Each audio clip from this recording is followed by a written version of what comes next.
This video is very kindly sponsored by DistroKid. I'll be talking about them more later in the video. Self-destruction. Oh, so sick. Yes. Oh.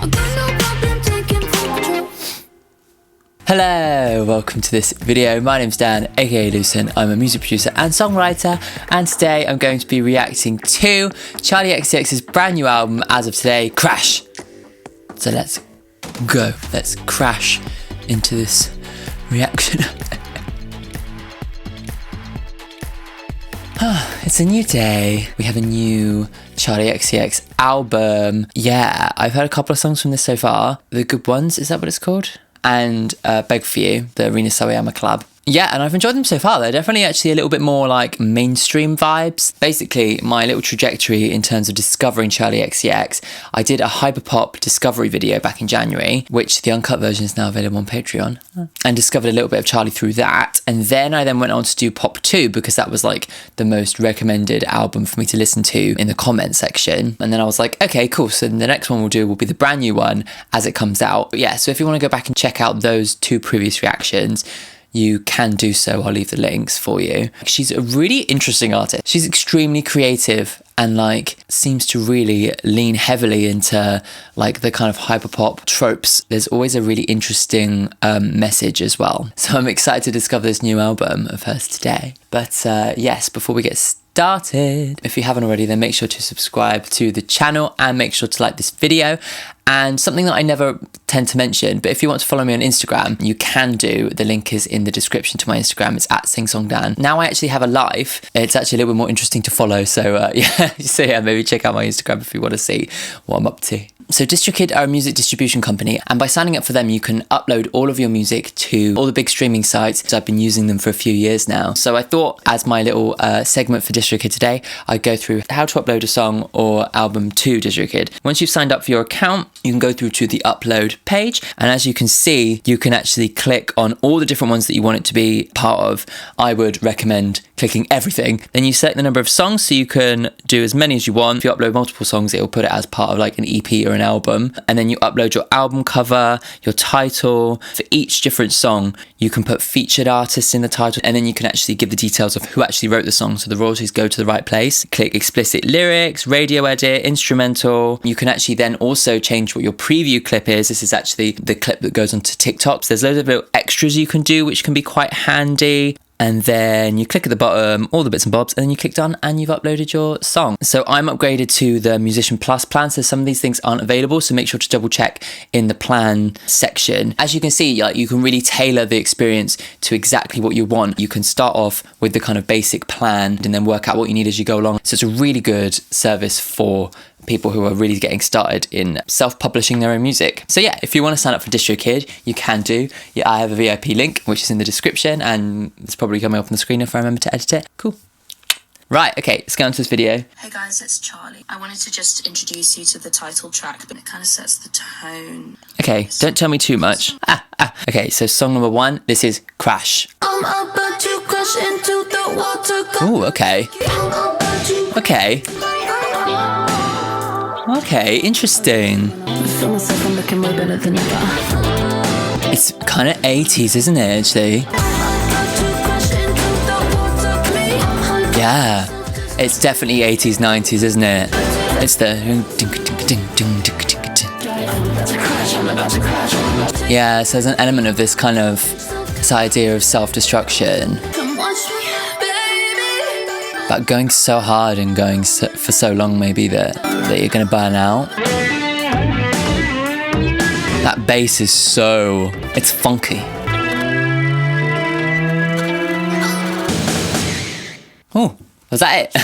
Yeah, I like that, actually. I like the kind of funky 90s, 80s, 90s, whatever the reference is, funkiness, which is interesting for a song about self-destruction, right? It's not necessarily the vibe that you'd initially expect for quite a dark topic. Maybe that's the kind of double layer of meaning that she's kind of going for. I think it's really interesting when an artist actively pursues a sound that doesn't match the lyric. It's very Smiths, you know, where their songs kind of on the surface sounded quite happy-go-lucky. When you listen to the lyrics, they were really, really dark. It's still got a little bit of the element of hyperpop production, but nowhere near as like in your face as hyperpop before. So I think it's setting up an album that's going to be a little bit different to Pop 2. So we'll see.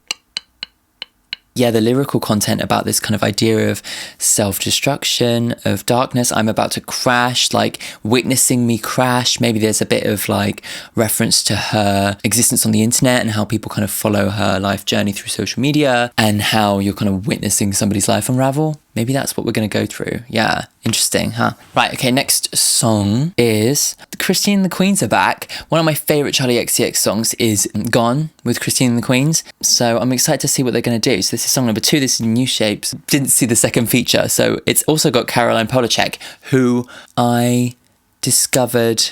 Oh, yeah, I haven't put it out yet.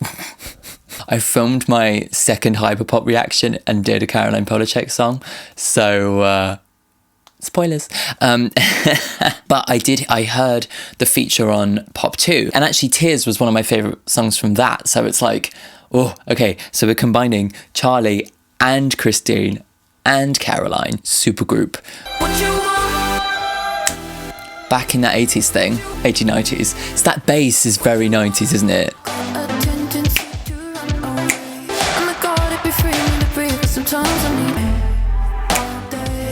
I'm liking the beat. Maybe it's throwing new shapes to dancing. Oh, okay. Yeah, okay, fake drop. What you want, I ain't got it.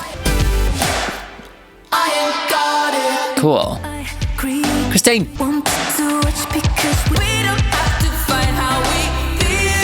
Oh, nice. I fucking love Christine and the Queens.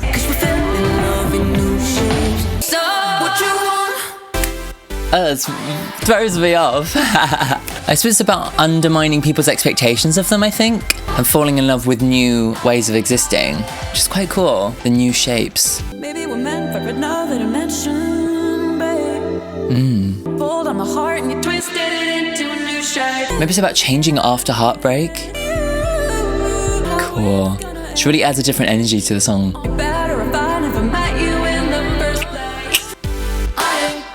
Yeah, oh, I love that. And I love that high. Somewhere up there. That. Oh, that was really good. I love that one. Yeah, I was really enjoying the vibe of that one. I think the vocal delivery was what really got me. Every single person on that track had a different vocal delivery. Like, Charli's style is, you know, unique in itself. And then Christine the Queens is very, like, sharp spoken. She enunciates every little syllable. She's a little bit Prince. She's a little bit Britney, actually. And I adore her. And then to get Caroline Polachek, who's a little bit more, like, her verse was quite spoken, so it kind of maintains a bit more rhythm to it. But then you also have the kind of auto-tune side of it as well. So it adds another energy to it. And it kind of feels like a kind of defiant post-breakup song, doesn't it? You know, like, you don't define me anymore. What you want from me, I'm not that person. You twisted my heart into new shapes and now I'm a different person, for better or worse. But either way, I don't want you in my life anymore. That's what I'm getting from it. Yeah, and I really love the kind of fake drop of it. Keeps you on your toes kind of song for that reason. Yeah, I like that a lot, actually. Okay, let's go on to the next song. So this is song number 3. This is Good Ones, which I've heard because it was the single back in the day. October? All my gay friends are like, this is the best pop song of the last 20 years. So we'll bop to it together. A reason.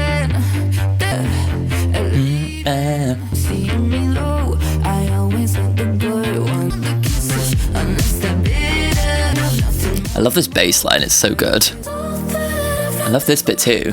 Actually, I don't think I've sat down and listened to this song. I've heard it in the club. Good ones go. What a good hook, hey? She really does know how to craft like a really catchy pop song, doesn't she?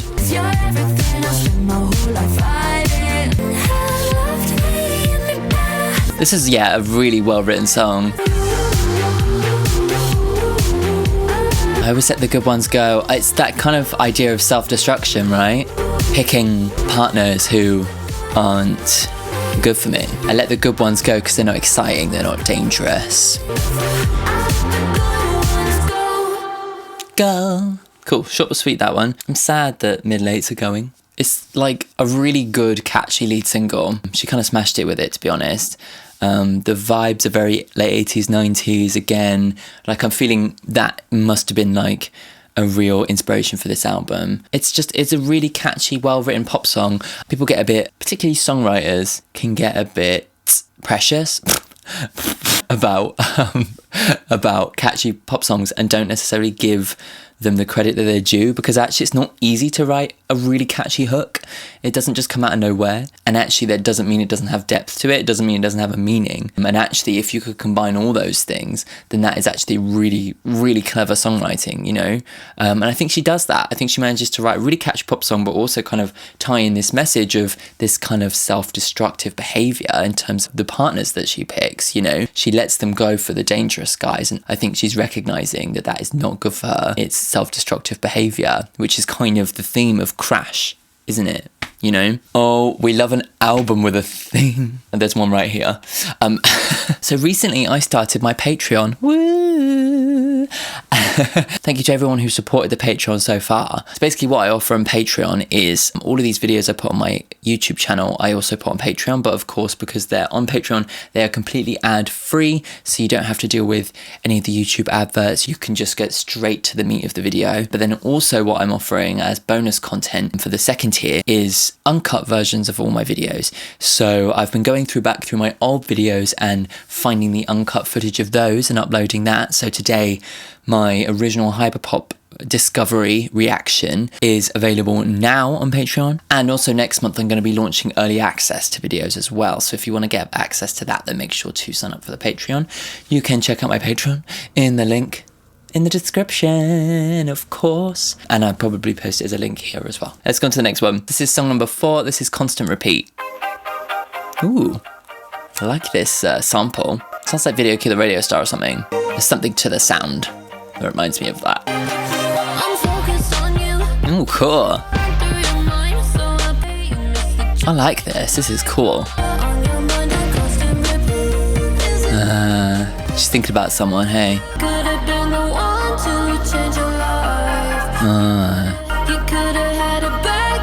You could have had the bad girl. Oh, it's a negative view of herself, though. So somebody's let her go for some reason.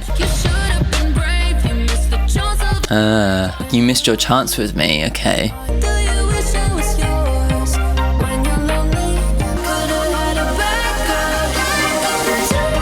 Nice. I really love this, actually. There's something about the sample that's really an engaging sound. There's a bit of melancholy to it, isn't there? This person's still thinking of her, you know.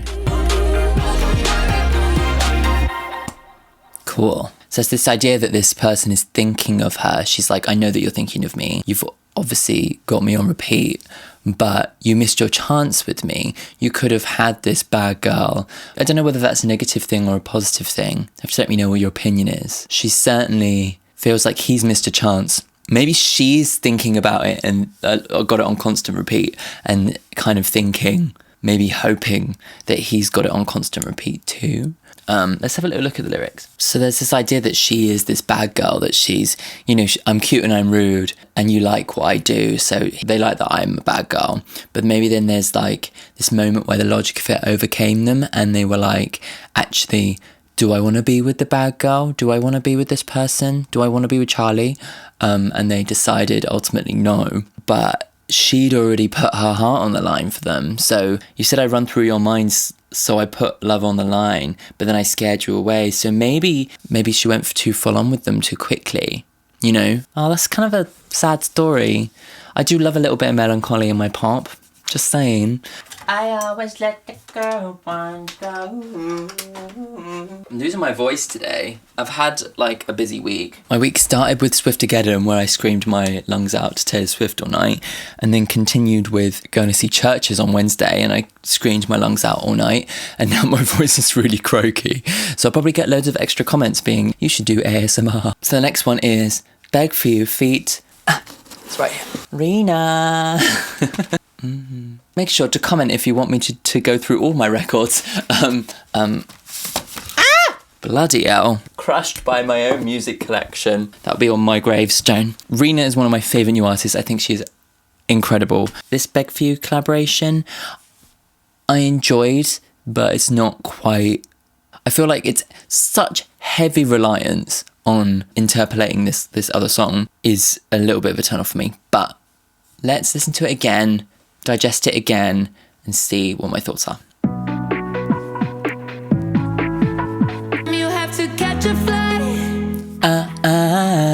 It's very much a catchy song, and the original song I love as well. So it's, you know, I'm a bit torn. You'll never see me again.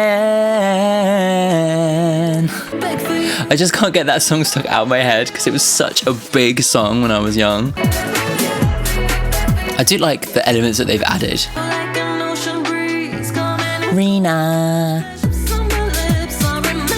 I just fucking love Rina. I'm obsessed with her. I really hope that she's supporting Gaga for the Chromatica Ball, please. Okay, this is really good. Oh dear. It's just so similar to the original. I was with my parents when it came on the radio, and I was like, do you recognise this song? They were like, yeah. And I was like, this is a new song. They were like, oh.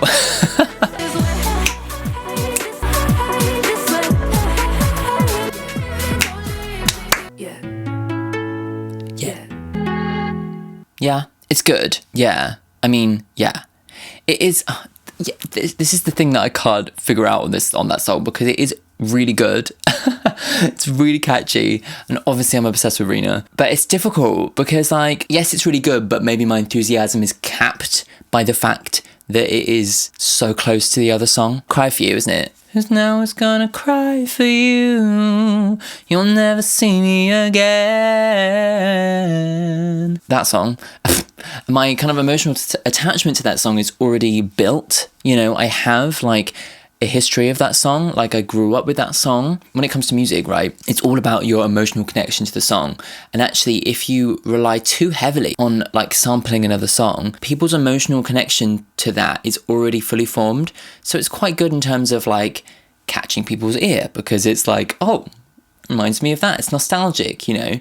But in terms of developing a new layer of emotion connected to this new song, it's limited. And I think that's where it stops for me. And actually, for me, I would much prefer a Rina collaboration that had more of the stadium-filling energy that Rina brought to her album, you know? And as a producer, I'm not against sampling. Like, traditionally, I've been inspired by lyric, and then I move on to the production after kind of creating the song. But I am starting to kind of get inspired by sampling, particularly using something like Splice, not sponsored yet.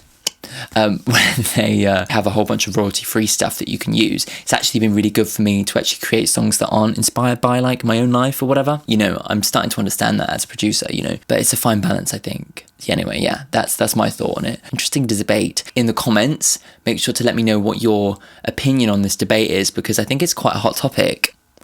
Oh, don't you leave me this way. Let's go on to the next one. This is song number 6. This is Move Me, which I feel like I'm going to like. Maybe I'll cry. Just get my Vaseline out. I'm joking, by the way. Whoa. Yes. Yes. Oh, okay, I'm really liking this one already. Oh, wow. Lyrics. Oh, I love that. Ugh.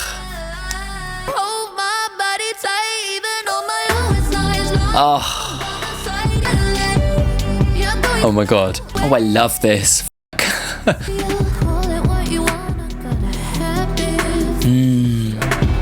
Oh, I love all the texture in this as well. It's giving me like UK garage vibes.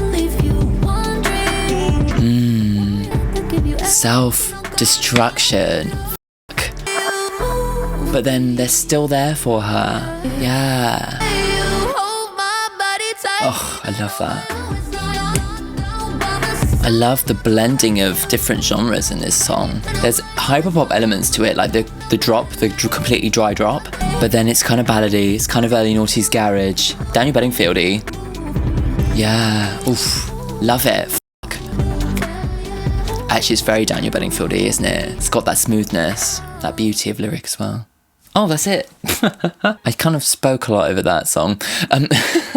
I'll be getting complaints. If you thought I spoke too much over it, then make sure to check out my uncut version, which will be out this Tuesday. On Patreon. I fucking love that. That was really up my street. That really kind of merged the sense of her like quirky production style, but with this kind of sense of like self-referential, like she's realizing her self-destruction, but she's saying that there's somebody who's there for her anyway. And I think that that is like the thing that is so moving for her, is that like somebody is willing to support her even though she's, you know, maybe going through a dark time, maybe going through a difficult time. I love that. Let's have a look at the lyrics. I already know I'm letting go of something sacred, drive us off the road. I take a good thing and I break it. I think it's in my soul the way I run from something real. No, I ain't changing. So this theme of self-destruction really is going through every single song. And now she's got something good and she's breaking it because there's something in her that's driving her to break the good thing. Oh my God, I love this. Something about the way you save my life. Something about the way you hold my body tight even on my lowest nights. Locked down side by side. Oh, she really is like reflecting on her own mental health, looking at how she feels broken. There's also, she's referencing lockdown. So maybe it's somebody that she was in a relationship. Maybe it was a fairly new relationship. We don't know. But she got locked down with this person because of the pandemic. And maybe the pressure of the situation is making her push them away. Maybe that's what she's referring to there. But either way, they're sticking with her. When you are in that place that is very vulnerable and very kind of a bit broken, for someone to still show you compassion anyway is a very, very powerful thing. Through the way the song's produced and written, she really manages to connect that feeling. Yeah, that's my favourite so far. Let's go on to song number 1, 2, 3, 4, 5, 6, 7. This is Baby. Ooh. Baby. Ooh. Ooh. Ooh. Ooh.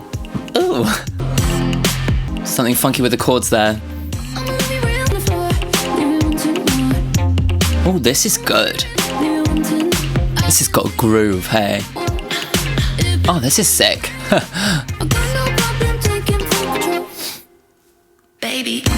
Oh. Oh, I love this. This is great. We're going back to the 90s. Oh, fuck. That's so sick. Okay, I'm obsessed with this. The production is so good. Baby.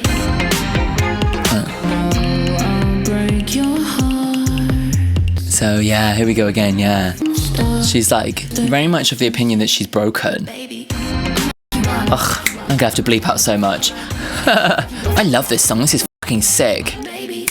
Oh, yes, amazing. Oh my God, that one had such groove. It just moved, didn't it? It was like super exciting, and I love the production of it. I really love that it kind of combined the excitement of hyperpop but really took it to a place that was 90s kind of hip-hop inspired, disco inspired. There's something about the melding of different genres there that was really, really satisfying. Yeah. Ooh, that was so good. And it seemed to have a strong message that is continuing this ongoing storyline, which I am obsessed with at this point. Let's have a look at the lyrics. I'ma love you real, I'ma love you raw. I'ma love you in the kitchen, but I'ma put you on the floor. If only. Maybe not in my share house. Okay, so there's kind of an element of like dom-eveness to it. She's taking control of this kind of sexual situation. And, you know, all these things, like I can see it in your eyes, you're nervous, but you know just what you want. Like, that's very, like like BDSM energy to me. If you're feeling scared, that's fine. I've got no problem taking full control. Okay, so maybe it is about BDSM. It's a bit of a double entendre, I think, because she's talking about sex positivity, knowing what you want, even though it might be a little bit, but then she is saying, you know, I'm gonna fuck you up, like I'm gonna break your heart and tear it into tiny pieces. What is the underlying mental state of her as this person who is taking full control? I think that it's important to note that not all power dynamics in relationships are down to this kind of broken portrayal of mental health that she's putting across. I think it's important to like say that, but in terms of this individual story, I think that's what she's getting at. Very interesting. I'm obsessed with the beat and I'm obsessed with the production. That moment where the strings from the beginning came back in, but she cut them dry and came in with the hook was so satisfying. It's that idea that you set up an expectation and then you cut it, and it's great. Oh, sick. That's going on my favourites playlist. I have a playlist going on Spotify. If you wanted to follow it, it's basically like everything that I'm obsessed with right now. So if you want to like listen to what I'm listening to, you can follow it. The link is in the description as always. There's a lot of links for you to click on, so you better start now. Actually, no, wait till the end of the video. Well, let's go on to the next one. This is song number 8. This is Lightning. Okay. Oh. We're gonna have a ballad. Oh, she's in love. Hey.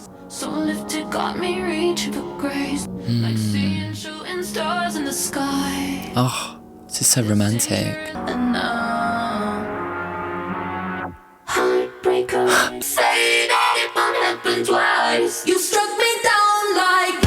Oh, yes. Oh, I'm obsessed. You know, I love it when they actually use text painting, and this was like the friggin' drop of the chorus was lightning crashing. It's like, yes.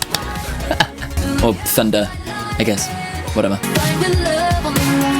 Ugh. It's got a message, it's got brilliant production, it's got surprising hooks. Oh, sick. Sick. Oh, I'm obsessed. They say it wouldn't happen twice, but you did it. I love it. This is sick. I love it. I love it. I love it.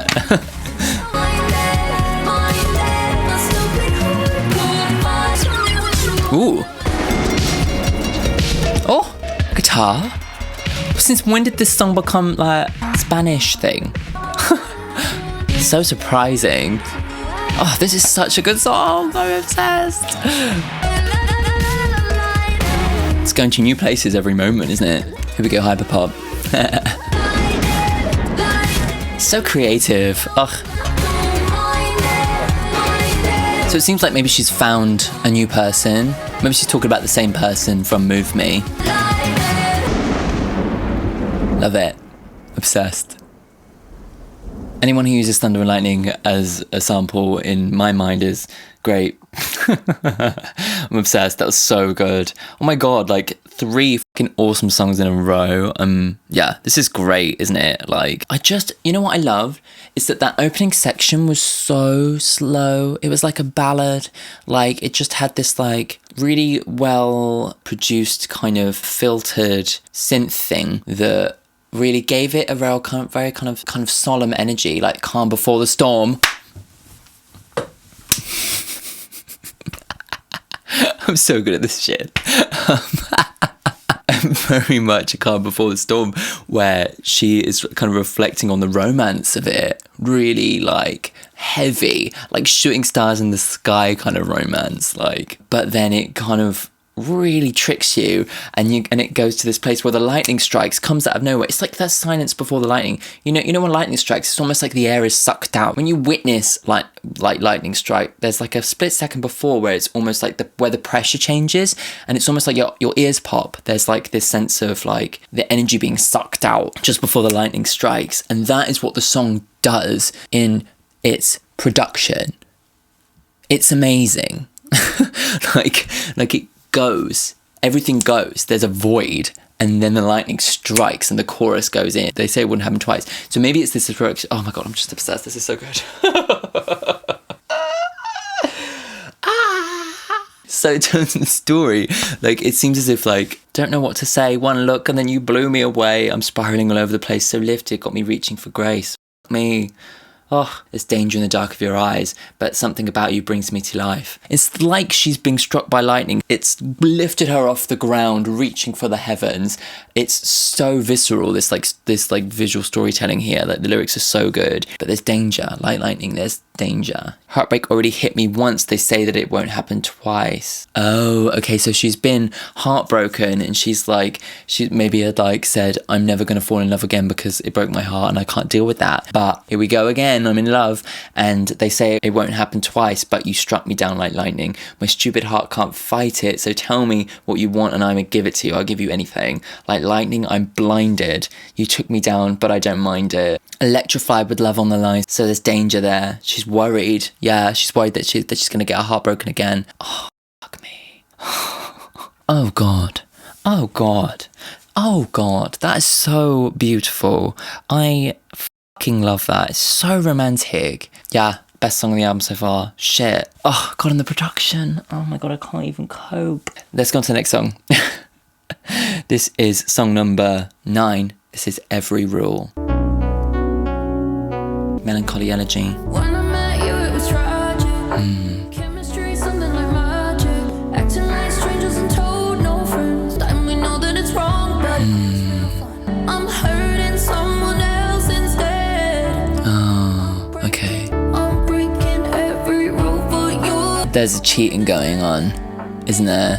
Maybe the person she's in love with was with somebody else. But these moments really set me free. Shit. Straight away we started falling. Yeah. All I wanted was to let you in. Oh, romance. We know that it's wrong, but it feels real fun. Every rule for you. Doesn't like that she's breaking all these rules. You know, she's getting with somebody who is with somebody else, and she's hurting somebody else, but she kind of can't help it. Hey, because she's in love. Wow. I like the kind of softness in this song. She's breaking every rule in the book to get with this person who has already got somebody. But it's difficult to not root for Charli, because although she is kind of like the other woman, in a sense, this person is having an affair with her. It's real love. You know, they met each other and they started falling. And what do you do in that situation? You know, we all know that if this is as real as she believes it is, and if this other person feels the same thing, then they need to break up with this other person. It's their responsibility at that point, because they're not being honest. Yeah, I love how romantic her lyricism is in this. Like, not what I expected at all from Charli. I love this. This is great. This album is really good. I think for me, like, at the moment, it might be better than Pop 2. Ooh. I'll definitely be giving you my verdict at the end, so make sure to stick around. Yeah, shit. Love it. Let's go on to song number 10. This is Yuck. Ew. Ooh. Such a hypocrite. Giving me a tummy ache. This love has given me a tummy ache. Ooh, nice. This is reminding me of a song, but I can't remember what it is. And you tell me I'm pretty. Oh, it's the mushy romantic stuff. She's like, ew, but I love it. I love this.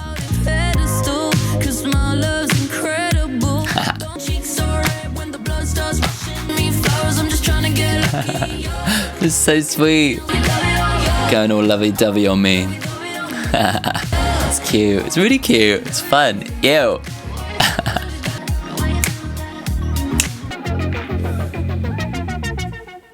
Cool. That reminded me of a song. You'll have to let me know what song I'm thinking of. Because you can read my mind, apparently. That was really cute. I think it's something that we've all felt when you see people being all lovey-dovey and you're like, ew, gross. But you're like, I love it. I want it. Not supposed to feel this way. I'm such a hypocrite. Like, I'm always the one saying that lovey-dovey people are gross. I always frown on love. It's giving me a tummy ache. All these butterflies make me sick. Calling too much, you're breaking my phone. Man when you do and sad when you don't. Chivalry, or you're taking my coat. Too cute. No, this ain't me now. No, this isn't me. But I love it. But I don't. But I do. But I love it. Candlelight out on a starry night. You brush my hair to the side and tell me I'm pretty. Yuck. Yeah, and like this is really building up this kind of complex narrative of this person who is rejecting love in this kind of self-sabotaging way, because she does love it, but she's scared. There's something in her that, although she knows in the back of her head, this is beautiful, I'm sad that when you don't call me, I want you to do all this mushy stuff, but there's still something in her going, yuck, no. It's like a reaction. It's like, get away. No, stop loving me. I don't deserve love, you know? That's really what she's been getting at this whole album. And this, in the kind of cute way, she's revealing more of that tapestry to us. So good, isn't it? Isn't it really good? Love it. Really cool. Even in a song called Yuck, I can still get like a complex lyrical analysis out of it. I'm like, let's go on to song number 11. This is the penultimate song. This is Used to Know Me. Oh. Da, da, da, da, da, da, da, da, da, da. Here we go, another sample. It's reharmonized though, which is quite cool. Ooh. Another one that's relying on the sample quite heavily, hey. I can't remember what song it is, but it was like every time we went clubbing at uni. I've been obsessed with the sample. I haven't even listened to the lyrics yet. Oh.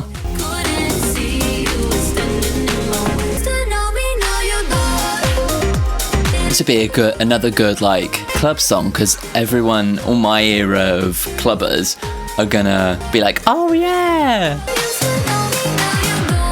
Interesting. Yeah, you used to know me, now you don't. I'm a new person, I've moved on. Another example of using a sample to really like lean on the nostalgia. But again, like it's difficult for me to make an emotional connection to a song when I already have emotional connection formed with the original sample. This one was less strong than Beg For You, but still it was like, you know, I don't quite, didn't quite get me. Okay, so she's reflecting on a past relationship that was pretty toxic.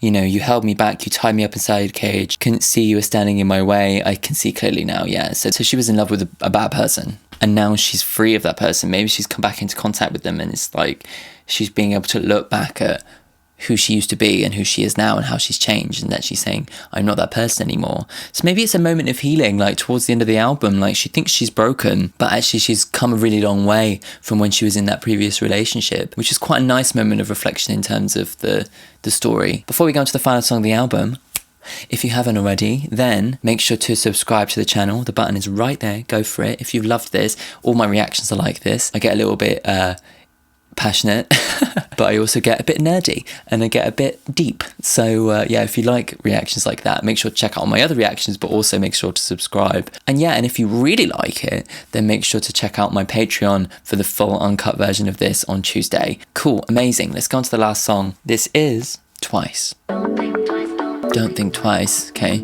I like that hook. Nice. Overwhelming. Yeah. Reflection. Oh,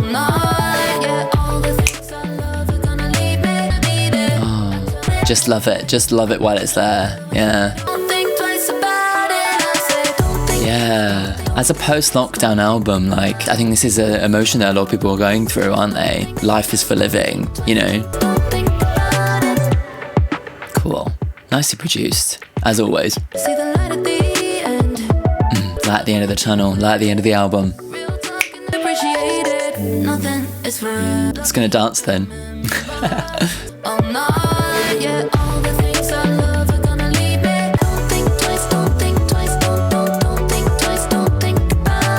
It's a really good message to end the album on, I think. Ooh, key change. Cool key change, hey. It's very uplifting, actually, this key change. Nice. Oh, I love how the bass actually shifts down to go down the second time. Very cool. Really cool. Love that. What a good ender. When it comes to albums about darkness and albums about being broken, like, yes, as an artist, you can choose to just let that be what it is about being broken. But for me, I really love an album that tells the complete story. You know, she starts off very broken. The whole first song is about the crash, about maybe her mental health, her depression, her where she's going with her life, as the self-sabotage, her coming to a crash, and us witnessing that. Song by song, she explores that feeling. She explores who she is post-lockdown. She explores her romantic relationships and how her negative self-perception is affecting those things. But she's also reflecting that she's managed to find significant love again despite having her heart broken in the past. And now at the end, she's realizing, I've managed to actually grow. Yes, I've been through difficult times. Yes, the demons have been hard to keep back. But through this experience, I've learned something. And that is, don't think twice. Just live life. Life is for the living. If things aren't going to last forever, all the things I love are going to leave me. It's quite heavy, but it's true. Like, at the end of the day, she's really reflecting and saying, I need to live life to the fullest while I can. Whilst I have the people I love, appreciate them. Whilst I have my best friends, appreciate them. Whilst I have the opportunity, jump in. Don't think twice, just do it. There's something very, very freeing about that in the context of the story of the album, but also for us as a population, having just gone through 2 years of pandemic. Obviously, there's fucking shit going on, but our own freedoms, we're starting to get it back now.